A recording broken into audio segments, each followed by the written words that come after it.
Madame la Présidente, en raison de la pandémie que nous connaissons, le fonctionnement de notre Assemblée a été profondément bousculé et les informations, voire les décisions que nous aurions pu partager ou prendre ensemble ont été souvent limitées au cercle très réduit de votre exécutif.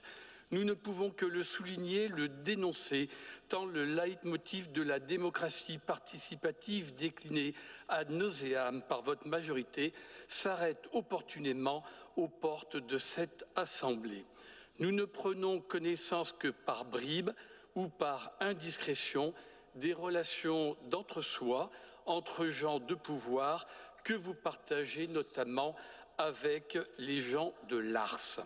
L'Ars, mes chers collègues, une institution, il n'y a pas d'autre qualificatif, dont de nombreux parlementaires souhaitent le contrôle, à l'exemple des conseils d'administration des hôpitaux pour canaliser un certain nombre de dérives autoritaires. Quel était, Madame la Présidente et chers collègues, votre combat à ce sujet? Quelle part de responsabilité ou d'accommodement portez-vous dans le choix des mesures désormais inacceptable et illégal pour les résidents de nos EHPAD qui ont été longtemps contraints d'accepter des conditions de vie inhumaines. Je dis bien inhumaines, tant certaines et certains, si soucieux de produire des statistiques vertueuses ne compromettant pas leur avancement professionnel, se sont attachés à imposer des conditions de vie draconiennes en totale méconnaissance de l'ordonnance du Conseil d'État dont je vous passerai les références, s'appuyant toujours non sur la loi, un décret ou une circulaire, mais sur de simples recommandations fortes de leur hiérarchie. C'est, Madame la Présidente, la mise en place d'un univers carcéral que votre silence a cautionné. Pas de visite extérieure, confinement en chambre, repas pris en compagnie de sa solitude.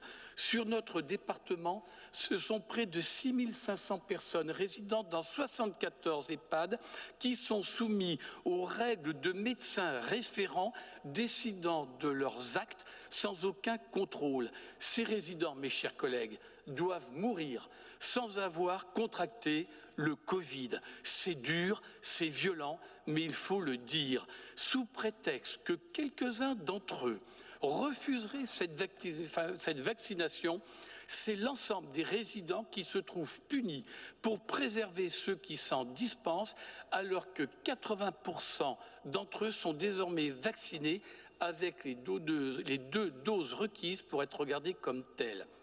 Là, Madame la Présidente, où vous seriez si habituellement prompte à vous insurger, votre silence pose question. Dernièrement, Madame la Présidente, la plus haute juridiction administrative de notre pays, le Conseil d'État, a rappelé l'existence d'une atteinte grave et manifestement illégale à une de nos libertés fondamentales dans la gestion sanitaire actuelle des EHPAD.